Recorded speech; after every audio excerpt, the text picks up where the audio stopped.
একটি গুরুত্বপূর্ণ অগ্রগতিতে ভারত বাংলাদেশে অবস্থিত তার সব ভিসা কেন্দ্র দীর্ঘ 18 মাস বন্ধ থাকার পরে পুনরায় চালু করার প্রক্রিয়া শুরু করেছে। জানাবো বিস্তারিত। ভিডিও শুরু করার পূর্বে আপনাদের জানিয়ে রাখি, আমরা এখানে প্রতিদিনের ভিসা আপডেট, ইমিগ্রেশন নীতির পরিবর্তন, আবেদন প্রক্রিয়া এবং ট্র্যাভেল অ্যাডভাইজারির ভিডিও আপলোড করি। আপনি যদি বাংলাদেশ বা অন্য কোনো দেশ থেকে ভারত যেতে চান, তাহলে আমাদের ভিডিওগুলো আপনার কাজে লাগবে। এই জন্য আমাদের চ্যানেলটি সাবস্ক্রাইব করুন এবং বেল আইকনটি প্রেস করুন, যাতে প্রতিটি আপডেট সবার আগে আপনার কাছে পৌঁছে যায়।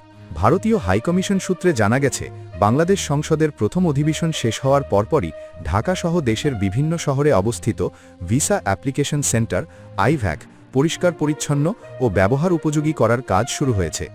এই ধোয়া মোছার কাজ শেষ করে আগামী মাস থেকেই বাংলাদেশি নাগরিকদের জন্য পূর্ণাঙ্গ ভিসা সেবা চালু করতে যাচ্ছে ভারত সরকার।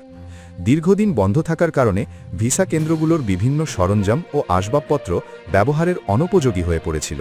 তাই সেবা চালুর আগে সেগুলো পুনরায় চালু করতে এই প্রস্তুতিমূলক কাজ অত্যন্ত জরুরি ছিল বলে দূতাবাসের এক কর্মকর্তা জানিয়েছেন।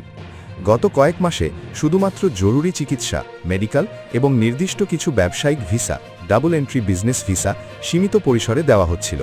কিন্তু নতুন এই উদ্যোগের ফলে পর্যটন, শিক্ষা ও কর্মসংস্থান সহ সকল শ্রেণীর ভিসা চালু হওয়ার পথ সুগম হচ্ছে। ভারতের এই সিদ্ধান্তকে দুই প্রতিবেশী দেশের মধ্যে সম্প্রতি উন্নত হতে থাকা কূটনৈতিক সম্পর্কেরই বহিঃপ্রকাশ বলে মনে করছেন বিশ্লেষকরা।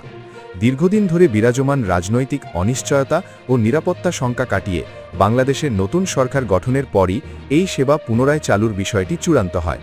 চলতি মাসেই স্বরাষ্ট্রমন্ত্রী আসাদুজ্জামান খান কামালের সঙ্গে ভারতীয় হাইকমিশনার প্রণয় ভার্মার বৈঠকে এই বিষয়টি নিয়ে বিস্তারিত আলোচনা হয়, যেখানে বাংলাদেশ সরকার ভারতীয় ভিসা কেন্দ্রগুলোর পূর্ণ নিরাপত্তা নিশ্চিত করার আশ্বাস দেয়।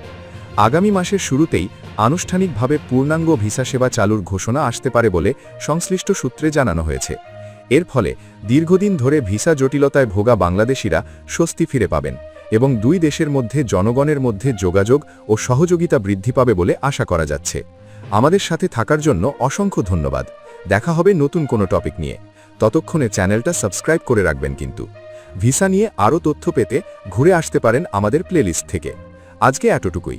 ভারতীয় ভিসা প্রক্রিয়া নিয়ে কোনো প্রশ্ন থাকলে কমেন্টে জানাতে পারেন। আজকের মতো বিদায় নিচ্ছি। সাবধানে থাকবেন, ভালো থাকুন, সুস্থ থাকুন। নমস্কার।